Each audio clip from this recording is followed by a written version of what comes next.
भगवान की जब कृपा होती है तो जीव को सत्संग का सौभाग्य प्राप्त होता है। श्री वशिष्ठ जी महाराज भगवान श्री रामलला, बालक श्री रामलला सरकार को जब शिक्षा देते हैं तो गुरुदेव वशिष्ठ राम जी से कहते हैं, राम जी उस समय 10 वर्ष के थे। गुरुदेव वशिष्ठ कहते हैं, राम बाल्ये गते विरति कल्पित केलि लोले। हे राम, जब बाल्यावस्था बीत जाए, खेलने कूदने की अवस्था निकल जाए, दोर्दंड मंडित वयः, भुजाओं में इतनी शक्ति आ जाए कि हम अपने से अपने कार्य को कर सकें, कोई वस्तु उठा सकें, रख सकें, ऐसी अवस्था आ जाने पर, अर्थात खेलने कूदने की अवस्था समाप्त हो जाए, इसके बाद जब हमारी भुजाओं में, हमारे शरीर में ऊर्जा और शक्ति हो, तब कहते हैं सत्संगमयी पद पदार्थ विशुद्ध बुद्धि ही। किसी महापुरुष के चरणों में बैठकर सत्संग करे और पद पदार्थ को समझे। पदार्थ क्या है, तत्व क्या है? कुर्यान नरः स्वगुण दोष विवेचनानि। और फिर सत्संग को सुनने के बाद अपने गुण और दोष का विचार करें कि हमारे अंदर गुण क्या है और हमारे अंदर दोष क्या है। कुर्यान नरः स्वगुण दोष विवेचनानि। सत्संग से इस विवेचन को समझकर गुणों का अपने जीवन में संवर्धन करे और दोषों का अपने जीवन से निराकरण करे। यही मानव सब जीवन की सफलता का मूल मंत्र है। स्वयं श्री वशिष्ठ जी महाराज ने भगवान राम को ऐसा दिव्य सुंदर उपदेश दिया है। बंधुओं, श्रीमद् भागवत महापुराण की पावन चर्चा हम सभी लोग श्रवण कर रहे हैं। गंगा के तट पर प्रायोपवेशन करके विराजमान महाराज परीक्षित को ये कथा श्री सुखदेव जी ने श्रवण कराई। नैमिषारण्य में 88,000 शौनकादि मुनियों को श्री सूत जी महाराज ये कथा श्रवण कराते हैं। कल के प्रसंग में आप सभी लोगों ने श्रीमद् भागवत महापुराण के महात्म्य को श्रवण किया। इसकी महिमा क्या है? इस कथा को सुनकर भक्ति महारानी स्वस्थ हो गई, ज्ञान वैराग्य जवान हो गए। धुंधकारी जैसे प्रेत को प्रेत योनि से मुक्ति की प्राप्ति हो गई। परीक्षित इसके साक्षी हैं, जो कि कथा सुन करके मुक्त हो गए। परीक्षित यत् साक्षी श्रवणगत मुक्त्युक्ति कथने। मुक्ति के अनेक साधन हैं। हमारे यहाँ वेद से लेकर पुराण पर्यंत ग्रंथों में मुक्ति के अनेक साधन का निरूपण किया गया है। ज्ञान से मुक्ति, कर्म के द्वारा मुक्ति, भक्ति के द्वारा मुक्ति, शरणागति के द्वारा मुक्ति, मरते समय भगवान का नामोच्चारण हो जाए तो भगवान नाम के प्रताप से मुक्ति। कोई भी हमारे अंदर योग्यता न हो, लेकिन किसी मोक्षदायिनी पुरी में हमारा शरीर छूट जाए तो उस पुरी के संबंध से मुक्ति। अयोध्या, मथुरा, माया, काशी, कांची, यवंतिका। गंगा के संबंध से मुक्ति। कहीं भी व्यक्ति मर जाए, लेकिन उसका अंतिम संस्कार अगर गंगा के तट पर होता है और गंगा में उसके चिता की राख चली जाती है, तो गंगा के संबंध से उसे मुक्ति की प्राप्ति हो जाती है। वो कहीं भी मरा हो। सगर के पुत्र कब के मरे हुए थे, भस्म हो गए थे, लेकिन जिस स्थान पर उनका दाह संस्कार हुआ था, जहां राख पड़ी थी, वो भी राख उड़ गई होगी, कुछ अंश बचा रहा होगा। उसी रास्ते से गंगा आई, भगीरथ गंगा को लेकर उसी रास्ते से आए और गंगा के जल का संस्पर्श होने से उन सबको मुक्ति की प्राप्ति हुई। ये कथा है। गंगा के दर्शन से मुक्ति हो जाती। आप प्रयाग में जाते हैं, काशी में जाते हैं, हरिद्वार में जाते हैं, तो गंगा के तट पर बोर्ड पर लिखा रहता है, गंगे तव दर्शनात् मुक्ति ही। गंगा के दर्शन से मुक्ति हो जाए। काश्याम मरणान मुक्ति ही, काशी में मरने पर मुक्ति हो जाती।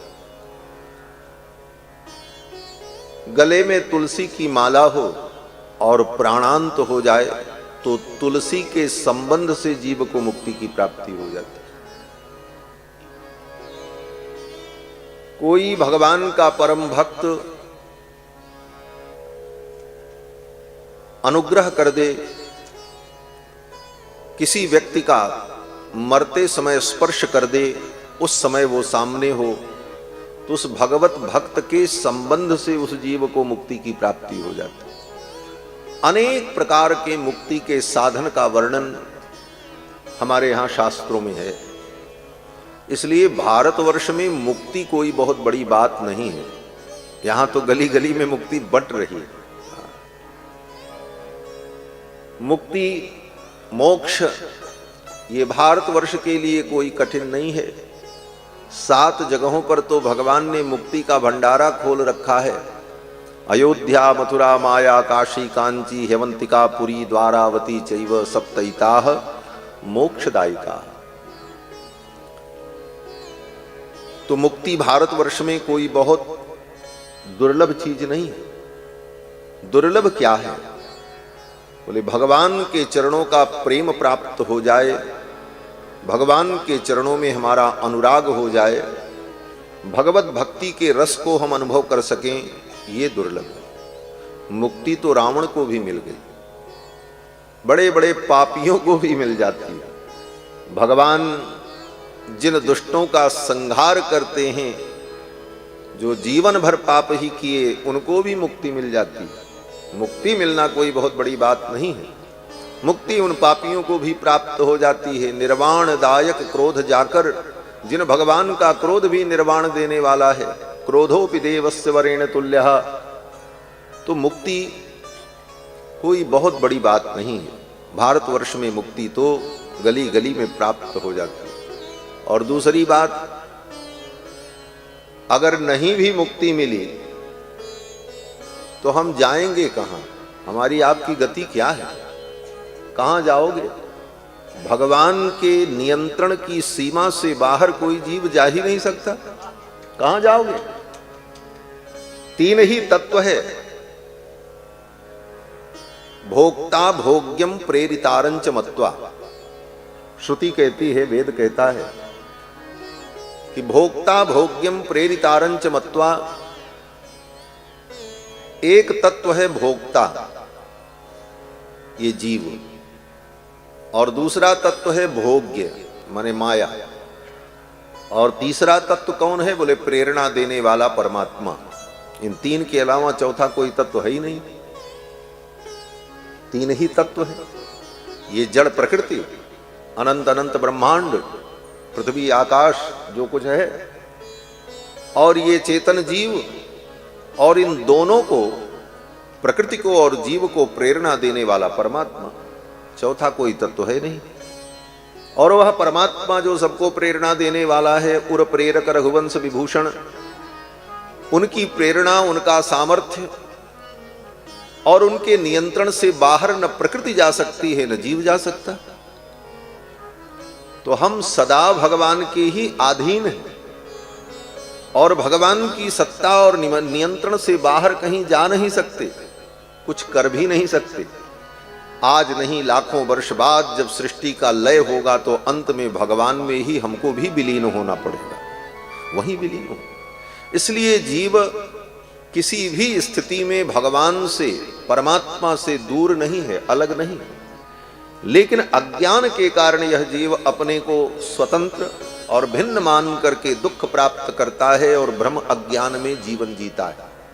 यही भ्रम अज्ञान हमारे जीवन से दूर हो जाए, यही समझने के लिए तत्वबोध प्राप्त करना पड़ता है, कथा श्रवण करनी पड़ती है, विचार करना पड़ता है। राजा परीक्षित गंगा के तट पर आए और कथा सुनी और कथा सुन करके उन्हें मुक्ति मिल गई। ये कथा भी जीव को मुक्त कर देती। परीक्षित यत् साक्षी श्रवणगत मुक्त्युक्ति कथने। कल की कथा में आप सभी लोगों ने महात्म्य को श्रवण किया। आगे श्री सूत जी महाराज सर्वप्रथम सत्य स्वरूप परमात्मा का ध्यान करते हैं, मंगलाचरण करते हैं। सत्यम परम धीमहि, उस परम सत्य का मैं ध्यान करता हूं। परम सत्य को जानना यही जीवन का लक्ष्य है। सत्य क्या है, तथ्य क्या है, और जीव की ये स्वाभाविक प्रवृत्ति है। हम ऐसे भी संसार की किसी वस्तु को पहचानते हैं, जानते हैं, तो उसका वास्तविक रूप क्या है, उसी रूप में हम उसको जानने का प्रयत्न करते हैं। सत्य की ही खोज ये जीव अनादिकाल से कर रहा है। अनंत अनंत जन्मों से हम सत्य को ही ढूंढ रहे हैं, और उस परम सत्य को हम पालें, यही जीव की इस अनंत यात्रा का विश्राम है। और परम सत्य भगवान है। श्री सूत जी महाराज ने सर्वप्रथम श्री सुखदेव जी को प्रणाम किया, भगवान नर नारायण को प्रणाम किया, और फिर कथा का वर्णन करते। शौनक जी ने सूत जी से प्रश्न पूछा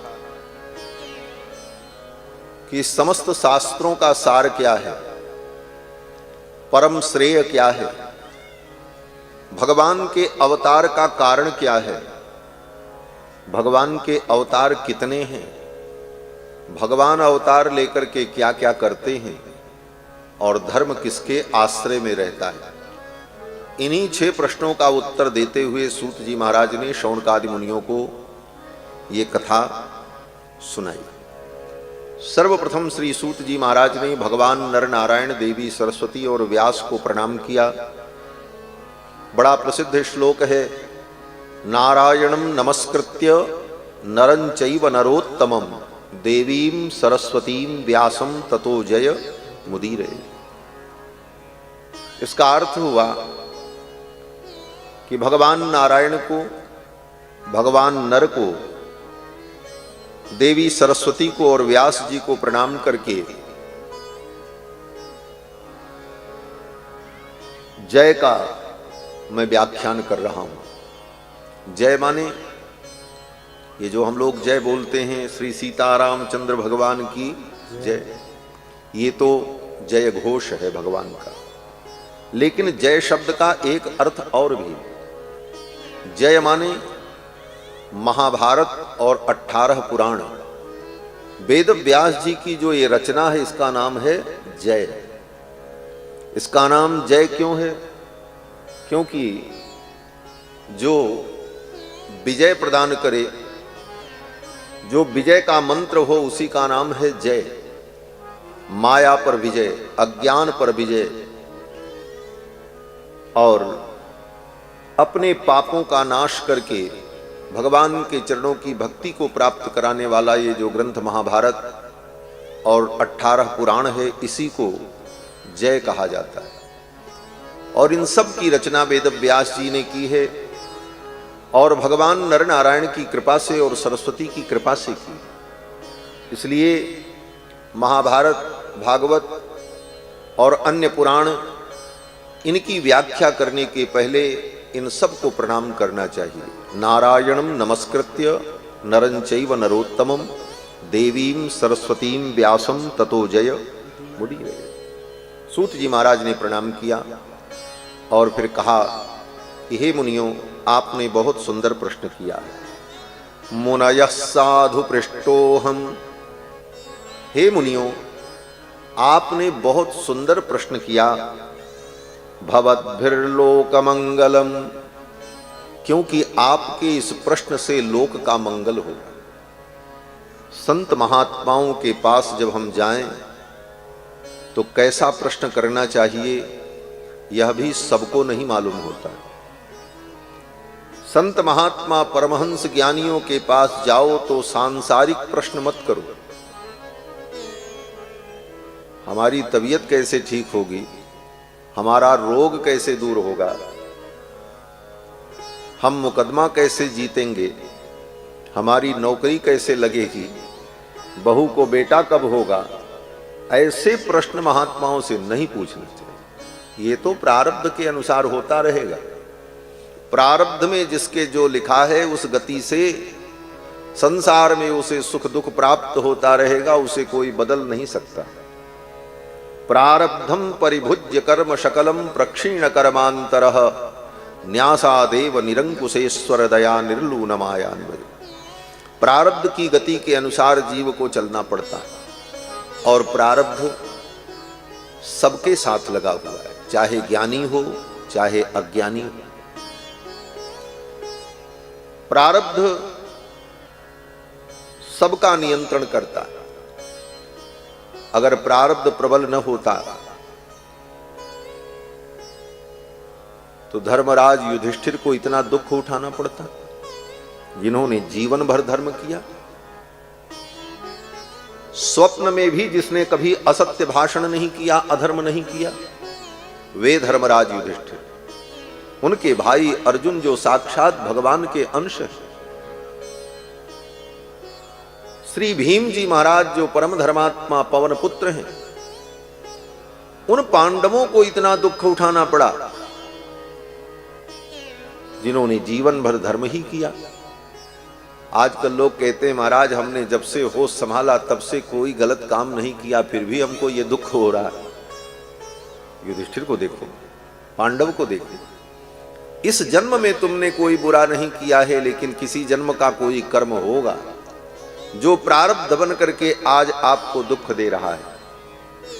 और अगर सुख मिल रहा है तो वह भी किसी जन्म में किए हुए कर्म का परिणाम है। काहु न को सुख दुख कर दाता, निज कृत कर्म भोग सब भ्राता। अपने ही किए हुए कर्मों का भोग समय आने पर हमें भोगना पड़ता है। एक जन्म की तो हमें याद रहती, लेकिन अनेक जन्मों के जो कर्म हमारे पीछे हैं, समय आने पर वो फल देते हैं। उन्हीं को प्रारब्ध कहा जाता है। पिछले जन्मों में हमने जो कर्म कर लिया उसका नाम प्रारब्ध है, और वह प्रारब्ध भी समय आने पर अपना फल देता है, और उसमें हमारा कोई नियंत्रण नहीं होता है। हमारे ही किए हुए कर्मों का फल हमको कब प्राप्त होगा ये हमारे वश में नहीं है।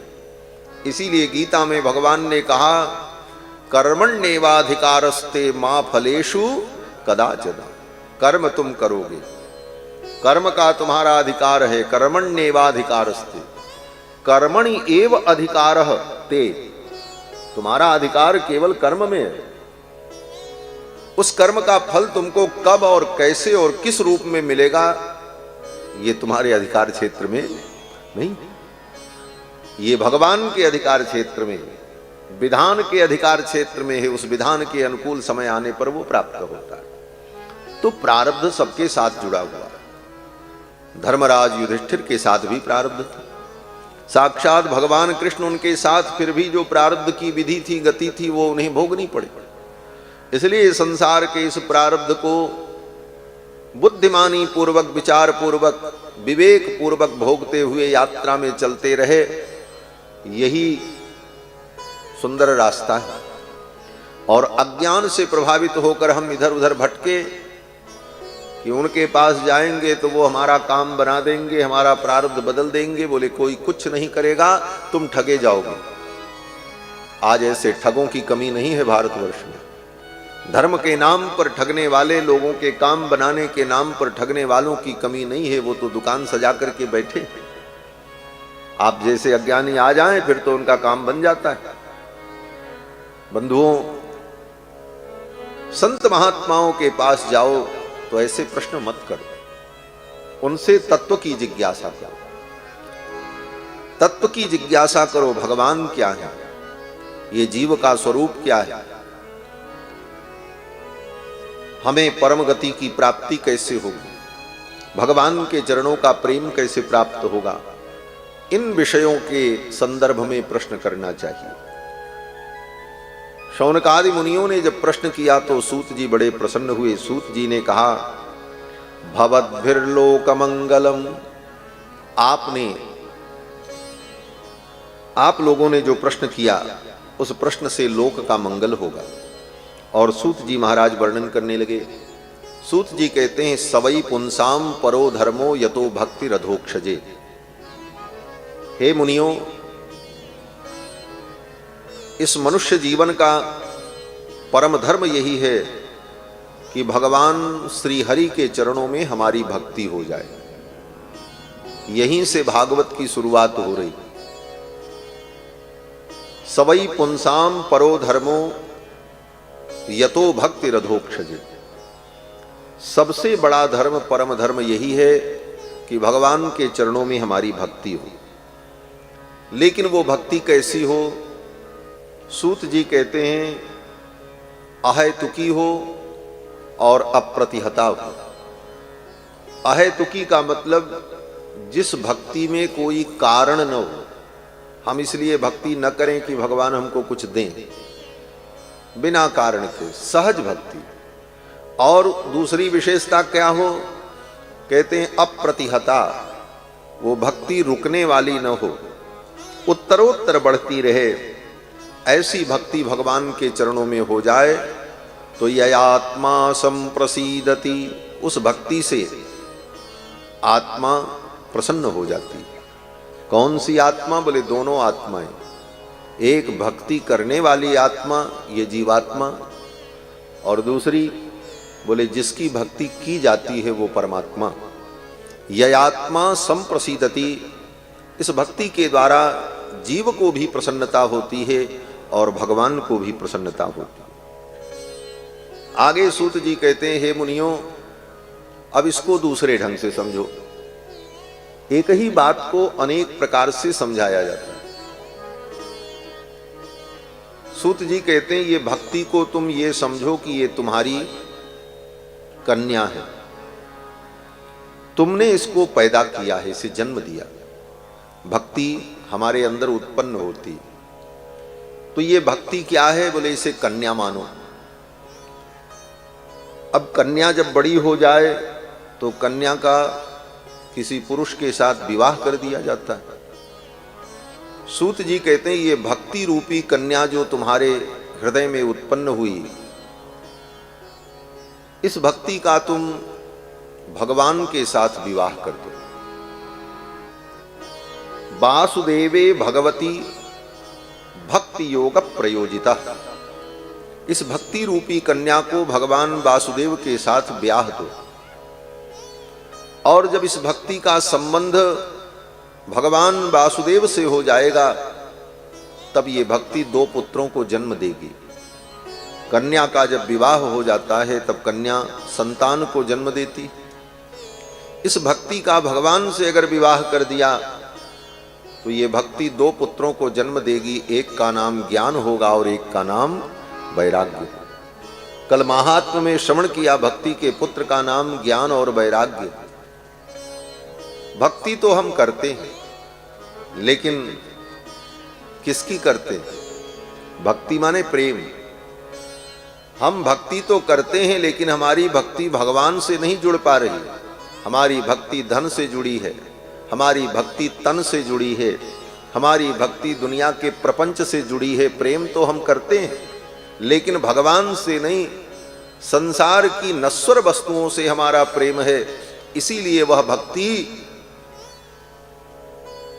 किसी उत्तम संतान को जन्म नहीं दे पाती। इस भक्ति का संबंध भगवान से हो जाए तो यह भक्ति दो पुत्रों को जन्म देती है। एक का नाम ज्ञान, एक का नाम वैराग्य। जनयत्याशु वैराग्यम ज्ञानम च यद हेतुकम। श्री सूत जी कहते हैं, हे मुनियों, वे भगवान जो परमात्मा हैं, उन्हीं को ब्रह्म कहा जाता है, उन्हीं को ईश्वर कहा जाता है और उन्हीं को परमात्मा कहा जाता है और उन्हीं को भगवान कहा जाता है। वदन्ति तत्तत्त्वविदं यद ज्ञानमद्वयम् ब्रह्मेति परमात्मेति भगवानिति शब्दते। वही एक अद्वय तत्व जो परमात्मा है, उन्हीं का नाम ब्रह्म है, उन्हीं का नाम परमात्मा है, उन्हीं का नाम भगवान है। आजकल बड़े बड़े मनमुखी लोग धर्म के नाम पर अनेक दुकानें खोल करके बैठ जाते हैं। भोली भाली जनता भ्रम में पड़ती है। एक संप्रदाय पर पंथ है जिसका नाम है ब्रह्मा कुमारी। उस पंथ के लोग कहते हैं भगवान अलग हैं और ब्रह्म अलग है, परमात्मा अलग है। लेकिन वेदव्यास जी कहते हैं नहीं, ब्रह्मेति परमात्मेति भगवान इति शब्दते। वही ब्रह्म है, वही परमात्मा है, वही भगवान है, एक ही तत्व के अलग अलग नाम है। और उन भगवान के चरणों में हमारी भक्ति हो, यही जीव के कल्याण का मूल है। आगे सुखदेव जी कहते हैं, सूत जी कहते हैं, हे मुनियों, बुद्धिमान व्यक्ति को, मोक्ष चाहने वाले व्यक्ति को अनेक घोर देवताओं की आराधना से हटकर एकमात्र भगवान के चरणों की भक्ति करनी चाहिए। अनेक घोर देवताओं की आराधना करने पर तुच्छ फल प्राप्त होता है। तुच्छ फल का मतलब जो फल बहुत कम होता है और अल्पकाल में ही नष्ट हो जाता है। इसलिए ऐसे घोर देवताओं की उपासना में न पड़कर एकमात्र भगवान के चरणों की भक्ति करनी चाहिए। गीता में भी भगवान ने इसका संकेत किया, अनन्याश्चिन्तयन्तो माम ये जनाः पर्युपासते तेषाम नित्याभियुक्तानाम योगक्षेमम वहाम्यहम्। भगवान कहते हैं, अर्जुन, अनन्याश्चिन्तयन्तो माम, जो अनन्य होकर के मेरा चिंतन करता है। अनन्य का मतलब हमें छोड़कर किसी अन्य में उसकी बुद्धि नहीं जाती कि आज इनको भी भज लें, इनको भी भज लें, इनकी भी भक्ति कर लें, थोड़ा इस देवता को भी मना लें। ऐसा नहीं। अनन्याश्चिन्तयन्तो माम, एक भगवान में ही हमारी निष्ठा हो, इसको अनन्य भक्ति कहते हैं। बने तो रघुबर से बने और बिगड़े तो भरपूर। बनना भी है तो राम जी से, बिगड़ना भी तो राम जी से। बाकी न किसी से हमको बनाना है न बिगाड़ना है। बने तो रघुबर से बने, बिगड़े तो भरपूर, और काहू सो जो बने वा बनिवे में धूर। ऐसी अनन्य निष्ठा भगवान में हो। अनन्याश्चिन्तयन्तो माम ये जनाः पर्युपासते। भगवान कहते हैं जो अनन्य होकर मेरी उपासना करते हैं,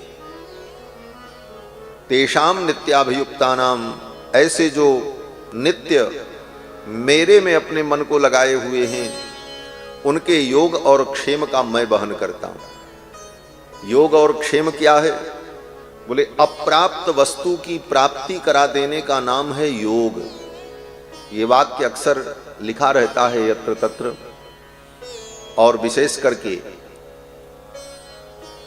पुलिस विभाग में, थाने में, कोतवाली में लोगो लगा रहता है, वहां लिखा रहता है योगक्षेमम वहाम्यहम्। गीता का ये वाक्य, तो इसका अर्थ क्या है? योगक्षेमम वहाम्यहम्, भगवान कहते मैं तुम्हारे योग और क्षेम दोनों का वहन करूंगा। योग क्या है, क्षेम क्या है? बोले अप्राप्त वस्तु की प्राप्ति करा देने का नाम योग है, और जो प्राप्त है उसकी रक्षा करना, इसका नाम क्षेम है। अप्राप्त की प्राप्ति उसको योग कहते हैं, और जो प्राप्त है उसका संरक्षण, इसको क्षेम कहते हैं। भगवान कहते हैं योगक्षेमम वहाम्यहम्, लेकिन कब? बोले जब अनन्य भाव से भगवान का भजन करें। सूत जी महाराज भी यही कहते हैं, हे मुनियों, मुमुक्षवो घोर रूपान हित्वा भूतपति नथ नारायण कला शांता भजंती हनशूयव। जो मुमुक्षु प्राणी हैं वो घोर देवताओं की आराधना को छोड़कर एकमात्र भगवान नारायण की विविध कलाओं की उपासना और भगवान नारायण के स्वरूप की उपासना करते हैं और किसी की निंदा नहीं करते। भगवान की उपासना करो, लेकिन किसी देवी देवता की निंदा मत करो। अनन्य निष्ठा भगवान में हो, लेकिन किसी की निंदा भी साथ में न करो। निंदा करोगे तो वह उपासना विकृत हो जाएगी। संपूर्ण सृष्टि ही भगवान का रूप है, परंतु हमारी निष्ठा भगवान के जिस स्वरूप में है उस स्वरूप का हम भजन करते रहें, बाकी किसी की निंदा भी न करें। ये सिद्धांत है। सूत जी कहते हैं चारों वेद भगवान की ही महिमा का वर्णन करते हैं। वासुदेव परा वेदाः वासुदेव परामखा। सारे यज्ञ भगवान वासुदेव की महिमा का वर्णन करते हैं। वासुदेव परम ज्ञानम, भगवान वासुदेव ही परम ज्ञान है। वासुदेव परम तपः, और भगवान वासुदेव ही परम तप है। इस प्रकार से भगवत तत्व की महिमा का वर्णन एक अध्याय में सूत जी ने किया। दूसरे अध्याय में उन्हीं भगवान के विविध रूपों का वर्णन किया। सूत जी कहते हैं वही भगवान नारायण समय समय पर विविध रूप धारण करके अवतार लेते हैं। भगवान को अवतार लेने की जरूरत क्यों पड़ती है? बोले उसके कई कारण हैं। कुछ कारण तो गीता में भगवान ने कह ही दिया है। यदा यदा ही धर्मस्य ग्लानिर्भवति भारत अभ्युत्थानमधर्मस्य तदात्मानं सृजाम्यहम् परित्राणाय साधूनां विनाशाय च दुष्कृतां धर्म संस्थापनार्थाय संभवामि युगे युगे। युग युग में भगवान धर्म की स्थापना के लिए, अधर्म के नाश के लिए, दुष्टों के संहार के लिए, सज्जनों की रक्षा के लिए भगवान का अवतार होता है। जब जब हो ही धर्म के हानि बाढ़ी अधम असुर अभिमानी तब तब प्रभु धरि विविध शरीरा हरहि दुसह दुख सज्जन पीरा। तो भगवान के अवतार का यह प्रयोजन। लेकिन इन प्रयोजनों के साथ साथ सबसे बड़ा प्रयोजन भगवान के अवतार का ये होता है कि ये जीव माया के कारण, अज्ञान के कारण मेरे स्वरूप को समझ नहीं पा रहा है, मुझे प्राप्त नहीं कर पा रहा है। तो मैं ही अवतार लेकर इन जीवों के बीच में चलूं और ये जीव मेरी लीला को देखकर, मेरे स्वरूप को देखकर अपने मन को, चित्त को मुझ में लगा दे। भजते तादृशी क्रीडा या श्रुत्वा तत्परो भवेत्। श्रीमद् भागवत के 10वें स्कंध में रास लीला के प्रसंग में सुखदेव जी कहते हैं कि भजते तादृशी क्रीडा, अवतार लेकर के ये भगवान जो क्रीडा करते हैं, लीला करते हैं, इसका उद्देश्य यही है कि या श्रुत्वा तत्परो भवेत्। इसे सुन करके, इसका विचार करके, चिंतन करके हम भगवान में तत्पर हो जाएं। तो जीवों का मन भगवान में लगे, उन जीवों के मन को, चित्त को अपनी तरफ आकृष्ट करने के लिए अपनी लीलाओं के माध्यम से भगवान विविध अवतार लेकर के विविध प्रकार के चरित्र करते। अब भगवान के अवतार कितने हुए? सूत जी कहते हैं भगवान के अनंत अवतार हैं। भगवान के अवतारों की कोई गणना नहीं कर सकता, परंतु जो मुख्य मुख्य अवतार हैं उनका वर्णन संक्षेप में यहां पर किया। ऐसे तो भगवान के 24 अवतार की प्रसिद्धि पुराणों में, शास्त्रों में भरी पड़ी है। भगवान के 24 अवतार, लेकिन यहां पर भगवान के 22 अवतार का संक्षिप्त वर्णन सूत जी महाराज ने किया। और जो भगवान के अवतार हैं उन अवतारों का आगे प्रसंग आने पर कहीं कहीं वर्णन किया। अवतार का मतलब होता है उतरना, अवतरण। अवतरण माने ऊपर से कोई नीचे उतरे, उसी को कहते हैं अवतार। तो भगवान अपने वैकुंठ से उतरकर इस धरती पर मानवों के बीच में मानव रूप में आते हैं, यही भगवान का अवतार है। अवतार का वर्णन करते हुए सूत जी कहते हैं, हे मुनियों, क्षीर सागर में विराजमान जो भगवान नारायण हैं, एतन नानावताराणाम निधानम बीजमव्ययम, समस्त अवतारों के मूल कारण भगवान नारायण। वहीं से भगवान का विविध अवतार होता है। प्रथम अवतार भगवान का सनकादिकों के रूप में हुआ, दूसरा अवतार भगवान का वराह के रूप में, तीसरा अवतार भगवान का देवर्षि नारद के रूप में, चौथा अवतार भगवान का नर नारायण बद्री नारायण भगवान के रूप में, पांचवा अवतार भगवान का कपिल मुनि के रूप में, छठवां अवतार भगवान का दत्तात्रेय जी के रूप में हुआ, सातवां अवतार भगवान का यज्ञ पुरुष के रूप में हुआ। 8वां अवतार भगवान का ऋषभ देव के रूप में हुआ। 9वां अवतार भगवान का पृथु के रूप में। 10वां अवतार कच्छपावतार मत्स्यावतार।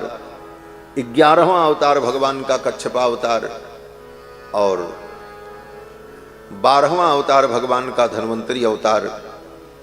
13वां अवतार भगवान का मोहिनी के रूप में और 14वां अवतार भगवान का नरसिंह के रूप में। 15वां अवतार भगवान का वामन के रूप में। 16वां अवतार भगवान का परशुराम जी के रूप में और 17वां अवतार भगवान का वेदव्यास के रूप में हुआ, जिन्होंने 18 पुराण की रचना की। और 18वां अवतार भगवान का अयोध्या में श्री राम रूप में हुआ। 19वां अवतार भगवान का बलराम जी के रूप में। 20वां अवतार भगवान का कृष्णचंद्र के रूप में। 21वां अवतार भगवान का बुद्धावतार और 22वां अवतार भगवान का कल्कि रूप में कलयुग के अंत में होगा। इसके पूर्व कल्प में, पूर्व युग में, कलयुग में भगवान कल्कि का अवतार हो चुका और आने वाले कलयुग के अंत में फिर भगवान कल्कि का अवतार होगा, क्योंकि भगवान जुग जुग में अवतार लेते हैं। संभवामी जुगे जुगे। तो भगवान के इस 22 अवतार का संक्षिप्त वर्णन यहाँ पर किया और फिर सूत जी महाराज इन्हीं अवतारों की कथाओं का विस्तार आगे पुराण में मुनियों को सुनाते हैं। अब इसके बाद एक अध्याय में इसका वर्णन करने के बाद चौथे अध्याय में श्री सूत जी महाराज भागवत की रचना का वर्णन करते हैं। ये भागवत की रचना कब और कैसे हुई, तो कहते हैं द्वापर युग में, द्वापरे समनुप्राप्ते तृतीय युग पर्यये जात पराशराद योगी वासव्याम कलया हरे। द्वापर युग में पराशर महर्षि की पत्नी वासवी देवी के गर्भ से भगवान की कला का अवतार हुआ। किस रूप में? बोले वेदव्यास जी के रूप में। सबसे पहले वेदव्यास भगवान के अवतार का वर्णन भागवत में होता है। क्यों? बोले वेदव्यास जी का अवतार होगा तभी नहीं ये सबका अवतार लिखेंगे, लिखना तो इन्हीं को है, इसलिए पहले इन्हीं के अवतार का वर्णन किया। कहते हैं द्वापरे समनुप्राप्ते तृतीये युग पर्यये जातः पराशराद योगी वासव्याम कलया हरे। भगवान हरि की दिव्य कला का अवतार वेदव्यास के रूप में हुआ और पराशर महर्षि के पुत्र हैं, इसलिए महर्षियों का जो धर्म है तप, उस धर्म में व्यास जी लगे रहे। श्री व्यास जी महाराज की उत्पत्ति बड़ी दिव्य है। यद्यपि लोग व्यास जी के विषय में कहते हैं कि धीवर कन्या के पुत्र हैं, इसलिए ये अमुख वर्ग के। यद्यपि माता पिता के संबंध से उत्पत्ति होने पर माता पिता के गुणधर्म उसमें स्वीकार किए जाते हैं, लेकिन ये सामान्य नियम, जहां दिव्य नियम होता है वहां पर स्थान का महत्व नहीं होता। तस्मात् बीजम प्रशस्यते, बीज का प्राधान्य होता है। जैसे पीपल का वृक्ष, पीपल का बीज अगर किसी खंडहर पर गिर जाए तो उस खंडहर में भी वो पीपल का बीज जो है अंकुरित हो जाता है और वह ब्रह्म वृक्ष पूजनीय ही रहता है। वो कहाँ उत्पन्न हुआ है ये महत्वपूर्ण नहीं होता, वह बीज जो है ब्रह्म बीज है, इसलिए उसका महत्व होता है। वो कब्रिस्तान पर भी जम जाए तो वो पीपल वंदनीय होता है, क्योंकि वो ब्रह्म बीज है। कहाँ पर जमा है इसका कोई महत्व नहीं। उसी प्रकार ऐसे दिव्य तेज संपन्न जो महामुनि हैं, उनके तेज का प्रादुर्भाव कहीं भी हो जाता है। इसीलिए हमारे यहाँ शास्त्रों में है कि ऋषियों ने समय आने पर दिव्य पुरुषों को उत्पन्न करने के लिए अपने तेज का कहीं पर भी आधान कर दिया। किसी अप्सरा में, हिरणी में, धीवर कन्या में और कहीं भी अपने तेज का आधान करके उन्होंने दिव्य संतान को प्राप्त करके सारे संसार का कल्याण किया। तो यह सृष्टि सामान्य प्राणियों की सृष्टि से विलक्षण मानी जाती है। वहां पर उसके माता और उसकी उत्पत्ति के स्थान का विषय लेकर के कोई विचार नहीं होता। पराशर महर्षि ने देखा इस समय ऐसा दिव्य मुहूर्त है, हृदय में प्रेरणा हुई कि अगर तुम्हारे द्वारा संतान उत्पन्न होगी तो वो भगवद अंश होगी, उस संतान में भगवान का आवेश होगा और उसके द्वारा जगत का कल्याण होगा। उसी समय पराशर महर्षि ने धीवर कन्या में गर्भाधान किया और कहा, देवी मुझे संतान प्राप्त करना है। उस धीवर कन्या ने कहा, आप तो संतान प्राप्त कर लेंगे लेकिन मेरा कन्यात्व नष्ट हो जाएगा।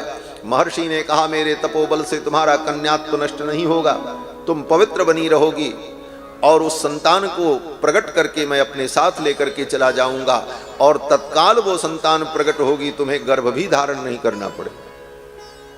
ऐसी दिव्यता जहां पर हो वहां उसकी उत्पत्ति को लेकर के अनेक प्रकार के वितंडावाद को खड़ा करना, जो आजकल के मूर्ख लोग जिनको शास्त्र का ज्ञान नहीं वो भी अपना ज्ञान बघाड़ते रहते हैं। व्यास जी तो ऐसे थे, वाल्मीकि जी तो ऐसे थे, वो ऐसे थे, ये गलत बात है। महर्षि पराशर ने उस दिव्य मुहूर्त में आषाढ़ की पूर्णिमा, जिसको गुरु पूर्णिमा कहते हैं, गुरु पूर्णिमा जिसको हम लोग कहते हैं, उसी दिन वेद व्यास जी का अवतार हुआ है। वो वेद व्यास जी की जयंती है और आज भी उसे गुरु पूर्णिमा के रूप में हम मनाते हैं। क्यों? बोले संसार में जितने गुरु हैं, इन गुरुओं में गुरुत्व आया कहां से, ये गुरु बने कैसे? बोले गुरु वो होता है जिसके अंदर ज्ञान हो। तो संसार में जितने गुरु हैं, इन गुरुओं में ज्ञान आया कहां से? बोले सारा ज्ञान वेद व्यास जी की लेखनी से ही तो प्राप्त हुआ। वेद व्यास जी ने चारों वेदों का विभाग किया, महाभारत लिखा, 18 पुराण लिखा, अनेक संहिताएं लिखी। उन्हीं वेद व्यास के ज्ञान को पढ़ करके लोग संसार में गुरु बनते हैं, चाहे हम हो कोई हो, जितने संत महात्मा महापुरुष हैं। तो वेद व्यास जी के उच्छिष्ट ज्ञान को ही प्राप्त करके लोगों के अंदर गुरुत्व होता है। तो सबसे बड़े गुरु कौन हुए? बोले सबसे बड़े गुरु वेद व्यास जी हुए। तो वेद व्यास जी की जो जयंती है उसी को गुरु पूर्णिमा के रूप में, गुरु पूजन के दिन हम लोग अनुभव करते हैं, क्योंकि संपूर्ण गुरुओं की गुरुता वेद व्यास जी के कारण है। तो महर्षि पराशर ने देखा आज मुहूर्त बहुत सुंदर है और इस मुहूर्त में जो संतान उत्पन्न होगी वो भगवद अंश होगी। और पराशर महर्षि ने धीवर कन्या में गर्भाधान किया और उसी क्षण वेद व्यास जी का प्रादुर्भाव हुआ। और वेद व्यास जी का जब प्रादुर्भाव हुआ उसी समय वेद व्यास जी बड़े हो गए और अपने पिता पराशर महर्षि का हाथ पकड़ा और पिता पुत्र दोनों उत्तराखंड की ओर चले गए। धीवर कन्या ने पराशर महर्षि के चरणों में प्रणाम किया और वो यथावत रही, उनके जीवन में कोई परिवर्तन नहीं आया। तो ऐसी दिव्य उत्पत्ति जहां पर हो वहां पर किसी प्रकार का संदेह करना यह धर्म के सिद्धांत और वैदिक सिद्धांत के प्रति अपराध है। वेद व्यास जी को लेकर पराशर महर्षि बद्रीनाथ धाम चले गए और वहीं यज्ञोपवीत संस्कार किया उनका और उन्हें वेदादि ग्रंथों का अध्ययन कराया। और वेद व्यास जी तो साक्षात भगवान के स्वरूप, लेकिन अवतार में भी भगवान उन सारी विधियों का पालन करते हैं। जैसे राम जी, अब राम जी को क्या वेद पढ़ना, स्वयं भगवान है, सर्वज्ञ है, लेकिन अवतार लेते हैं तो यज्ञोपवीत होता है, गुरुकुल में पढ़ने जाते हैं, गुरु गृह गए पढ़न रघुराई, अल्पकाल विद्या सब आई। उसी प्रकार वेद व्यास जी भी स्वयं भगवान हैं, सर्वज्ञ हैं, लेकिन पिता ने उनका संस्कार किया, वेद पढ़ाया और सब कुछ पढ़ लिख करके वेद व्यास जी महाराज तप करने लगे और बद्रीनाथ धाम में निवास करते। स कदाचित सरस्वत्या उपस्पृश्य जलम शुचि विविक्त देशे आसीन उदिते रविमंडले। वेद व्यास जी का आश्रम सरस्वती नदी के तट पर, बद्रीनाथ धाम में सरस्वती नदी प्रवाहित होती। सरस्वती नदी भी 5 है। पंच नद्यः सरस्वती मपियन्ति सस्रोतशः, वेदों ने कहा। एक सरस्वती नदी कुरुक्षेत्र से प्रकट होती है, जो अंतर्वाहिनी है। कुरुक्षेत्र में सरस्वती का प्रादुर्भाव है और जमीन के अंदर अंदर अंतर्वाहिनी होकर बहते हुए प्रयाग में आकर जहां गंगा जमुना का संगम होता है, वहीं पर वो सरस्वती गंगा जमुना में मिल जाती है। तो वो अंतर्वाहिनी सरस्वती हैं। उभयोः संगमम यत्र तत्र लुप्ता सरस्वती, वो सरस्वती नदी दिखाई नहीं पड़ती। इसीलिए प्रयाग में 2 ही नदी दिखती हैं, गंगा और जमुना। सरस्वती कुरुक्षेत्र से निकलती हैं और भीतर भीतर भूगर्भ के अंदर चलते हुए वहां तक आती हैं। इसका वर्णन हमारे यहां वेदों में। बाद में वैज्ञानिकों ने भी अपने यंत्र के द्वारा देख करके इसे सिद्ध किया कि कोई जल प्रवाह, कोई नदी कुरुक्षेत्र से भीतर भीतर अंतर्वाहिनी बहती हुई प्रयाग तक आती है। विज्ञान ने इस पर शोध भी किया। हमारे महर्षियों ने अपनी दिव्य मेधा से हजारों लाखों वर्ष पहले ही इन रहस्यों को जाना। वेद में एक यज्ञ का वर्णन है। हमारे गुरुजी पढ़ाते समय बताया करते थे कि एक यज्ञ का ऐसा वर्णन है कि उस यज्ञ में बहुत बड़ी बैलगाड़ी बनाई जाती है और उसी बैलगाड़ी के ऊपर यज्ञ मंडप बनता है। कई पहिया लगे रहते हैं उसमें, चलता फिरता यज्ञ मंडप, और उसी यज्ञ मंडप पर यज्ञ होता है। और शुरुआत कहां से होती है? बोले उस यज्ञ की शुरुआत कुरुक्षेत्र से होती और सरस्वती नदी के दाहिने तरफ से उस यज्ञ की शुरुआत करते हैं, नीचे से जहां सरस्वती नदी बहती है। और फिर यज्ञ करने के बाद सायंकाल उसी बैलगाड़ी पर खड़े होकर के अध्वर्यु अस्फय नाम के एक काष्ठ को फेंकता है और जहां जाकर के वो काष्ठ गिरे, दूसरे दिन वो बैलगाड़ी वहां ले जाई जाती है, फिर वहां यज्ञ होता है। फिर शाम को फेंकता है तो फिर उसके आगे, इस तरह से कुरुक्षेत्र से चलते हुए यज्ञ करते हुए प्रयाग में आकर के उस यज्ञ की पूर्णाहुति होती है। ऐसे ऐसे यज्ञों का वर्णन हजारों वर्ष पूर्व हमारे ऋषि मुनियों ने किया है। प्रयाग का नाम प्रयाग इसीलिए है जहां पर अनेक प्रकार के प्रकृष्ट यज्ञ, विशेष यज्ञ होते रहे, इसीलिए उस भूमि का नाम है प्रयाग। याग माने यज्ञ। तो एक सरस्वती नदी वहां है, एक सरस्वती गुजरात में है, जिस सरस्वती नदी के तट पर महर्षि कर्दम ने 10,000 वर्ष तक तप किया था। सरस्वत्याम तपस्तेपे सहस्राणाम समादश। और एक सरस्वती नदी हरियाणा में प्रवाहित होती, एक सरस्वती बद्रीनाथ धाम में है, जिस सरस्वती नदी के तट पर वेद व्यास जी का आश्रम। तो 5 प्रकार की सरस्वती का वर्णन वेदों में है, शास्त्रों में। तो बद्रीनाथ धाम में जो सरस्वती हैं, उसी सरस्वती नदी के तट पर वेद व्यास जी का आश्रम। सरस्वती नदी के जल से आचमन किया, उपस्पृश्य जलम शुचि, और एकांत में बैठकर वेद व्यास जी विचार करने लगे। भगवान के अंश हैं। क्या विचार किया? बोले विविक्त देश आसीन उदते रविमंडले युग धर्म व्रतिकरम प्राप्तम भुवि युगे युगे। वेद व्यास जी विचार करने लगे, अब द्वापर समाप्त होने वाला है, कलयुग आने वाला है, और कलयुग में धर्म का व्यतिक्रम होगा, धर्म विकृत होगा, लोग धर्म से विमुख हो जाएंगे और भौतिकानाम च भावानाम शक्ति ह्रासम च तत्कृतम, और व्यक्तियों का सामर्थ्य भी घट जाएगा, बुद्धि भी घट जाएगी, शक्ति भी कम हो जाएगी मनुष्यों में। ये सब कलयुग में होगा। श्रद्धा भी लोगों की कम हो जाएगी, बुद्धि भी कम हो जाएगी और ह्रसितायुषः उनकी आयु भी कम हो जाएगी। ये कलयुग का धर्म है, कलयुग में ऐसा होता है। ये सब वेद व्यास जी ने द्वापर युग में विचार किया, कलयुग आने वाला है, ऐसा होगा। ऐसी स्थिति में प्राणियों का कल्याण कैसे हो,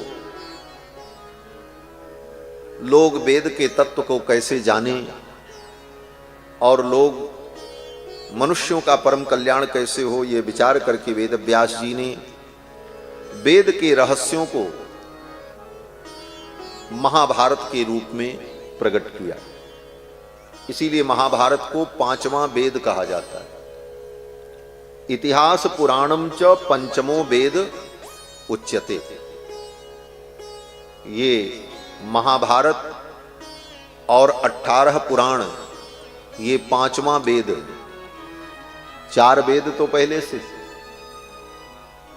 पहले एक ही वेद, लेकिन उस एक वेद के 4 विभाग वेद व्यास जी ने किए, जिससे वेदों का संरक्षण हो। एक ही वेद तो एक व्यक्ति उसको पढ़ करके उसको सुरक्षित रख पाए, ये द्वापर युग आते आते संभव न हुआ, क्योंकि मेधा घट गई, बुद्धि घट गई। तो वेद व्यास जी ने उसके 4 विभाग कर दिए, ऋक यजु अथर्व साम। वो पहले से थे लेकिन एक ही जगह थे, उनको अलग अलग कर दिया और उसके लिए अलग अलग शिष्यों को जिम्मेदारी दी वेद व्यास जी ने कि इस शाखा को, इस वेद को तुम पढ़ो पढ़ाओ अपने शिष्यों को, तुम इसको करो पढ़ो पढ़ाओ, तुम इसको, जिससे सब शाखाएं और वेद का संपूर्ण स्वरूप कहीं न कहीं किसी रूप में सुरक्षित रहे। तो पहले वेदों का विभाग किया वेद व्यास जी ने। ऋक यजुस्साम अथर्वाख्या वेदाश्चत्वार उद्धृताः। इन 4 वेदों को 4 विभाग में बांटकर और फिर वेद व्यास जी ने विचार किया, इन वेदों से तो उन्हीं का कल्याण होगा जो लोग वेद पढ़ेंगे। पढ़ेंगे कौन? बोले जो पढ़ने के अधिकारी होंगे। सब नहीं पढ़ सकते। कौन पढ़ सकता है?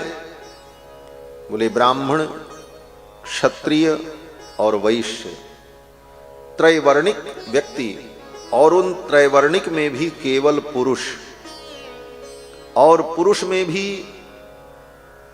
जो अंगहीन न हो और समय से जिसका यज्ञोपवीत संस्कार हुआ हो, आचरण संपन्न हो, तीनों काल संध्या वंदन करता हो, ऐसा त्रैवर्णिक पुरुष जिसकी इंद्रियां